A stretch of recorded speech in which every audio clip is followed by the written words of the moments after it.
বাংলাদেশটা এমন হলে কেমন হবে? খুব হালকা করে বললেন আলহামদুলিল্লাহ। আলহামদুলিল্লাহ। আমরা এমন একটা বাংলাদেশ চাই যেই বাংলাদেশে এদেশের সরকার প্রধানকে বুলেট প্রুফ গাড়ির ভিতরে ঢুকে চড়তে হবে না।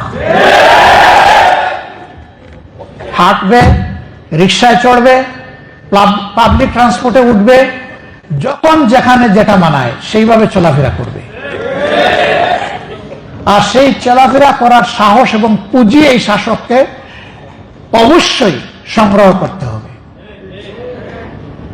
ওই যে বলেছে যে এই দেশে তার দুশ্মন থাকবে কেন, সে তো একা তার পেটের ভিতরে সব ঢুকায় না, বরঞ্চ তার পেটে ঢুকানোর আগে নাগরিকদের পেটে কিভাবে ঢুকাবে সেই ধান্দা তার সবসময় আছে। আমরা ওই বাংলাদেশটা দেখতে চাই। এটা একদিনে হবে না। আবার দেখেন, আজকে আমি বক্তব্য দিয়ে যাচ্ছি, যদি 12, 13, 14 এরকম কোনো এক সময় ফেব্রুয়ারি মাসের আগামী বছর ইলেকশন হয়, আপনাদের সবার দোয়া মনে করেন আমরা সরকার গঠনের সুযোগ পেলাম। আল্লাহ ভালো জানেন, আল্লাহ ভালো জানেন।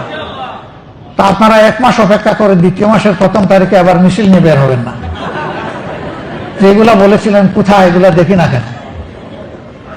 আমাদের হাতে আলাউদ্দিনের প্রদীপ নাই, কিন্তু আমাদের হাতে 18 কোটি প্রদীপ আছে আলহামদুলিল্লাহ। আমরা প্রত্যেকটা মানুষকে এক একটা প্রদীপ বানাতে চাই, কাউকে আমরা অন্ধকারে রাখতে চাই না। এই জন্য আমাদের প্রথম ফোকাসটাই হবে শিক্ষা এবং স্বাস্থ্যের উপরে। Better education, better nation, better health, better citizen. এই দুইটা মাইনাস করে কোন সভ্যতা গড়ে উঠতে পারবে না, সামনের দিকে আগাতে পারবে না।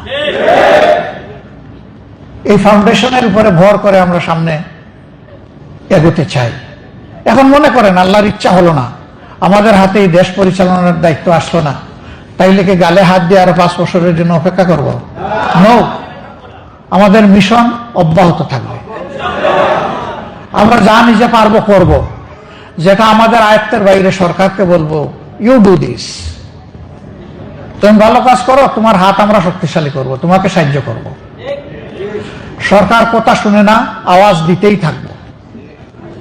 আর একটা সুযোগের অপেক্ষা করতে থাকবো, যে জনগণের মনে আমাদের প্রতি আমাদের কর্মের মাধ্যমে ভালোবাসা যদি তৈরি হয়, নেক্সট টাইম আমরা দেখব। আমরা ধৈর্য হারাবো না।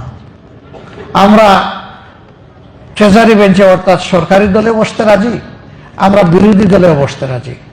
আমাদের কাছে সরকারি দল বিরোধী দল বড় জিনিস নয়, আমাদের সামনে বড় জিনিস হচ্ছে জনগণের জীবনকে পাল্টে দেওয়ার সংগ্রাম চালিয়ে যাওয়া। এই জীবনটা নিজেরটা আমরা প্রথমে পাল্টাতে চাই, চেষ্টা করছি আমরা।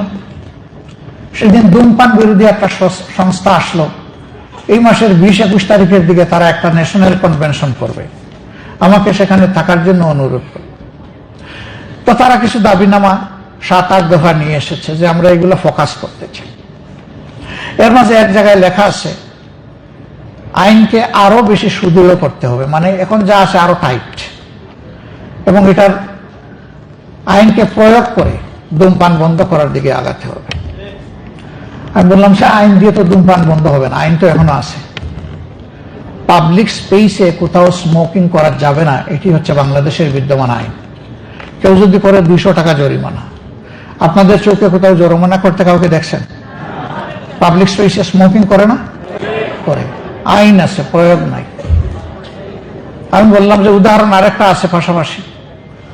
বাংলাদেশ জামাতে ইসলামীর সাথে প্রাপ্তবয়স্ক নরনারী আছেন 3.5 কোটি। এটা আমাদের যারা স্বাক্ষর দিয়ে একমত পোষণ করে আমাদের সাথে জয়েন করেছেন, এটা তাদের নাম্বার। এর বাইরে যারা ভালোবাসেন, আমাদেরকে সমর্থন করেন, কিন্তু তারা স্বাক্ষর দিয়ে আমাদের সদস্য ফর্ম পূরণ করেন নাই, তারা এ সংখ্যাটা আরো বেশি। তাই আমি বললাম যে আমাদের এই টোটাল ম্যান পাওয়ারের মধ্যে আপনি কাউকে সিগারেটের একটা স্টিক টান দিয়ে ছুটে নিতে দেখবেন না। একটা মানুষও স্মোকিং করে না, বরঞ্চ এদের সামনে কেউ স্মোকিং করলে এদের মাথা ঝিমঝিম করে। আমরা কিন্তু আইন করি নাই যে এই সংগঠন যারা করবে, আমাদের সাথে যারা সংযুক্ত হবে, তারা কেউ স্মোকিং করতে পারবে না, এই ধরনের কোনো আইন নাই আমাদের। কেন? মানে তারা দেখছে যে এই সংগঠনের প্রধান থেকে একেবারে সাধারণ সাপোর্টার পর্যন্ত এই ক্ষতিকর জিনিসটা কেউ গ্রহণ করে না, সেবন করে না।